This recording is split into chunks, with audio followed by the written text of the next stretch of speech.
स्वागत है दोस्तों। आज के मुख्य समाचार में आज देश और दुनिया से कई अहम और बड़ी खबर आ रही है। बात करेंगे हर खबर पर विस्तार से। मेरठ में भाजपा प्रचारक बबीता फोगाड़ के काफिले पर हमला, बीजेपी आरएलडी के कार्यकर्ता भी आपस में भिड़े। एक और बड़ी अपडेट, स्टार प्रचारकों को राज्य सरकारें सुरक्षा मुहैया कराएं, ओवैसी पर हमले के बाद इलेक्शन कमीशन ने लिया संज्ञान। वहीं अगली बड़ी खबर में आपको बताएंगे अखिलेश यादव का बड़ा बयान, बोले यूपी का चुनाव लोकतंत्र को बचाने का चुनाव, भाजपा पर ताला लगाएंगे अलीगढ़ के लोग। वहीं अगली बड़ी खबर में आपको बताएंगे असदुद्दीन ओवैसी का बड़ा बयान, बोले महात्मा गांधी की हत्या करने वालों ने मुझ पर चलाई गोली। एक और बड़ी अपडेट, सपरलेद गठबंधन की सरकार बनी तो जेवर एयरपोर्ट का नाम बदलेगा, जयंत चौधरी का बड़ा बयान। वहीं अगली बड़ी खबर में आपको बताएंगे पंजाब चुनाव में नवजोत सिंह सिद्धू को झटका, कांग्रेस से चरणजीत सिंह चन्नी होंगे सीएम चेहरा। इसी के साथ अगली बड़ी खबर में आपको बताएंगे बिहार को विशेष राज्य का दर्जा पर गरमाई राजनीति, रजद और जेडीयू आमने सामने। तो चलिए देख लेते आज की पहली बड़ी खबर। मेरठ में भाजपा प्रचारक बबीता फोगाड़ के काफिले पर हमला, बीजेपी आरएलडी के कार्यकर्ता भी आपस में भिड़े। दरअसल दोस्तों उत्तर प्रदेश में जगह जगह बीजेपी उम्मीदवारों को लोगों के विरोध का सामना करना पड़ रहा है।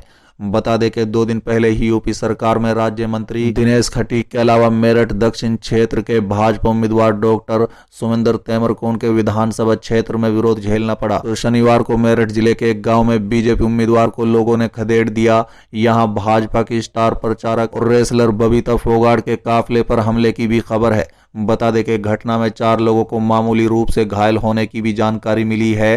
हालांकि पुलिस बबीता फोगाड़ के काफिले पर हमले से इनकार कर रही है। चलिए अगली खबर, स्टार प्रचारकों को राज्य सरकारें सुरक्षा मुहैया कराएं, असदुद्दीन ओवैसी पर हमले के बाद इलेक्शन कमीशन ने लिया संज्ञान। दरअसल दोस्तों यूपी में विधानसभा चुनाव के बीच नेताओं की सुरक्षा एक बड़ा मुद्दा बनता जा रहा है, क्योंकि हाल ही में मेरठ में एआईएमआईएम के नेता असदुद्दीन ओवैसी पर हमला हुआ था। इसके बाद शनिवार को बीजेपी की स्टार प्रचारक बबीता फोगाड़ के काफिले पर भी हमला हुआ। अब चुनाव आयोग ने इस पर संज्ञान लिया है, साथ ही कहा है कि राज्य सरकारें पर्याप्त सुरक्षा मुहैया कराएं। बता दें कि ओवैसी पर हुए हमले के बाद पश्चिम यूपी में डेयर टू डेयर कैंपेन के दौरान नेताओं की सुरक्षा को लेकर चुनाव आयोग ने संज्ञान लेते हुए चिंता जताई है। इलेक्शन कमीशन ने स्टार प्रचारकों की सुरक्षा पर निर्देश दिए हैं। चुनाव आयोग ने कहा है कि इसे लेकर नोडल अफसरों की नियुक्ति की जानी चाहिए। वहीं सुरक्षा व्यवस्था के पर्याप्त इंतजामों की निगरानी करें। बता दें कि शनिवार को बीजेपी की स्टार प्रचारक बबीता फोगाड़ मेरठ में सिविल खास विधानसभा क्षेत्र के गांव दबथुआ में भाजपा कैंडिडेट मनिंदर पाल के समर्थन में प्रचार करने के दौरान वोट मांग रही थी। तभी कुछ लोगों ने विरोध किया और लाठी डंडे लेकर आ गए और उनके काफिले पर ताबड़तोड़ हमला करना शुरू कर दिया। बता दें कि इससे पहले 3 फरवरी को मेरठ में असदुद्दीन ओवैसी पर हमला हुआ था। ओवैसी की गाड़ी पर 4 राउंड फायरिंग की गई। हमले के बाद ओवैसी ने कहा था कि उन पर मेरठ से लौटते वक्त फायरिंग की गई। इस मामले में असदुद्दीन ओवैसी ने कहा था कि हमलावरों ने मुझे निशाना बनाते हुए गोलीबारी की थी। चलिए अगली खबर, अखिलेश यादव का बड़ा बयान, बोले यूपी का चुनाव लोकतंत्र को बचाने का चुनाव, भाजपा पर ताला लगाएंगे अलीगढ़ के लोग। दरअसल दोस्तों समाजवादी पार्टी के राष्ट्रीय अध्यक्ष अखिलेश यादव यूपी चुनाव के लिए अलीगढ़ दौरे पर हैं। यहां एक प्रेस कॉन्फ्रेंस को संबोधित करते हुए अखिलेश यादव ने भाजपा सरकार पर जमकर हमला बोला।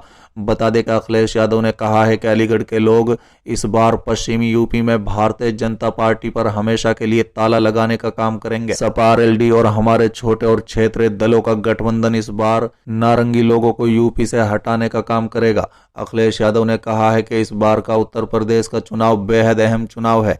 ये चुनाव लोकतंत्र को बचाने का चुनाव है। ये चुनाव एक रंगी लोगों को सत्ता से बेदखल कर यूपी के विकास के पथ पर आगे ले जाने का चुनाव है। साथ ही अखिलेश यादव ने कहा है कि इस बार हम सभी लोग मिलकर भारतीय जनता पार्टी का सफाया करेंगे। आरएलडी और सपा ने गठबंधन तैयार किया है। हमने बड़े पैमाने पर छोटे और क्षेत्रीय दलों को एक साथ लाने का काम किया है। समाजवादी पार्टी ने सभी लोगों को जोड़ने का काम किया है।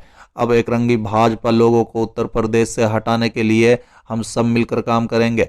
बता दें कि समाजवादी सरकार के समय जितने काम हुए थे वो आज भी जमीन पर दिखते हैं। भाजपा सरकार ने पुलिस का नंबर 100 से 112 कर पूरी व्यवस्था का कबाड़ा कर दिया है। साथ ही उन्होंने कहा है कि भाजपा को अपने संकल्प पत्र पर जनता को जवाब देना चाहिए।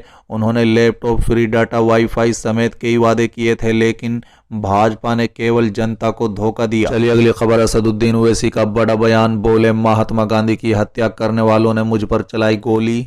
दरअसल दोस्तों, हैदराबाद के सांसद और ऑल इंडिया मजलिस इत्तेहादुल मुस्लिमीन चीफ असदुद्दीन ओवैसी ने अपने ऊपर हुए हमले को लेकर शनिवार को कहा है कि उसके पीछे उन्हीं लोगों का हाथ है जो महात्मा गांधी की हत्या करने में शामिल थे। दोस्तों, दरअसल 3 फरवरी की शाम ओवैसी यूपी के मेरठ और किठौर में रोड शो करने गए थे और दिल्ली लौटने के क्रम में उनके ऊपर हमला किया गया।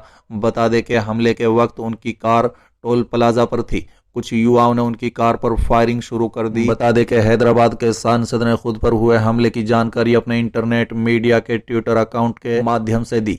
हमलावर दोनों युवकों को गिरफ्तार किया जा चुका है। उनमें से एक हमलावर की गिरफ्तारी मौका वारदात से की गई। चलिए अगली खबर। सपा रलेद गठबंधन की सरकार बनी तो जेवर एयरपोर्ट का नाम बदलेगा, जयंत चौधरी का बड़ा बयान। दरअसल दोस्तों, राष्ट्रीय लोकदल के प्रमुख जयंत चौधरी ने शनिवार को जेवर के चुरोली गांव में जनसभा को संबोधित किया। उन्होंने यूपी में सपा रलेद गठबंधन की सरकार बनने पर सभी युवाओं को सरकारी नौकरी दिलाने का वादा किया। गुजर सम्राट माहिर भोज के याद करते हुए कहा है कि जेवर अंतर्राष्ट्रीय एयरपोर्ट का नाम बदलकर उनके नाम पर रखा जाएगा। जयंत चौधरी ने चरौली में गठबंधन प्रत्याशी अवतार सिंह भड़ाने के समर्थन में वोट मांगे। बता दें कि प्रदेश सरकार पर निशाना साधते हुए कहा है कि भाजपा की नीतियों ने किसानों, गरीबों और मजदूरों को बर्बाद कर दिया। प्रदेश में चारों ओर भ्रष्टाचार है। चलिए अगली खबर। पंजाब चुनाव में नवजोत सिंह सिद्धू को झटका, कांग्रेस से चरणजीत सिंह चन्नी होंगे सीएम चेहरा। दरअसल दोस्तों, पंजाब में कांग्रेस के मुख्यमंत्री उम्मीदवार चरणजीत सिंह चन्नी होंगे। प्रचार के पोस्टर होर्डिंग्स तैयार कर लिए गए हैं। चन्नी को 111 दिनों के कामकाज 23 अहम फैसलों के साथ कांग्रेस पार्टी का पोस्टर लॉन्च किया गया है। बता दें कि चन्नी के पोस्टर होर्डिंग प्रचार सामग्री पंजाब के 117 निर्वाचन क्षेत्रों में प्रचार के लिए भेजा गया है। बता दें कि बीते कई दिनों से नवजोत सिंह सिद्धू और चरणजीत सिंह चन्नी के कामों को लेकर पार्टी के अंदर घमासान बरकरार था। इसी बीच कांग्रेस ने अपने पोस्टर के जरिए चन्नी के नाम पर मोहर लगा दी है। बीते कुछ हफ्तों में पंजाब के सीएम चरणजीत सिंह चन्नी और प्रदेश कांग्रेस प्रमुख नवजोत सिंह सिद्धू प्रत्यक्ष या अप्रत्यक्ष रूप से खुद को पार्टी के सीएम पद के उम्मीदवार के रूप में घोषित करने की बात कर रहे हैं, मगर चरणजीत सिंह चन्नी इस रेस में बाजी मारते हुए दिखाई दे रहे हैं। बता दें कि चरणजीत सिंह चन्नी अनुसूचित जाति समुदाय से हैं। चलिए अगली खबर। बिहार के विशेष राज्य के दर्जे पर गरमाई राजनीति, राजद और जेडीयू आमने सामने। दरअसल दोस्तों, बिहार को विशेष राज्य के दर्जे को लेकर राज्य की राजनीति गर्मा गई है। इस मुद्दे पर अब जमकर बयानबाजी की जा रही है। बता दें कि इस मामले को लेकर प्रदेश की 2 प्रमुख पार्टी आरजेडी और जेडीयू अब आमने सामने से एक दूसरे पर वार कर रही हैं। बता दें कि दोनों दल इन दिनों बिहार को विशेष राज्य का दर्जा देने की मांग जोरों शोर से कर रहे हैं, लेकिन एक दूसरे पर आरोप लगाने से भी नहीं चूक रहे हैं। बता दें कि लालू और बिहार के पूर्व मुख्यमंत्री जहां इस मुद्दे को लेकर सीएम नीतीश कुमार को घेरने में जुटे हैं, वहीं जेडीयू रजत को आड़े हाथों ले रहा है। बता दें कि लालू प्रसाद यादव ने इस मुद्दे को फिर से हवा देते हुए कहा है कि नीतीश कुमार कहते थे कि जो बिहार को विशेष राज्य का दर्जा देगा उसके साथ जाएंगे, लेकिन बिहार को विशेष राज्य का दर्जा नहीं मिला और वो बीजेपी के साथ हो लिए।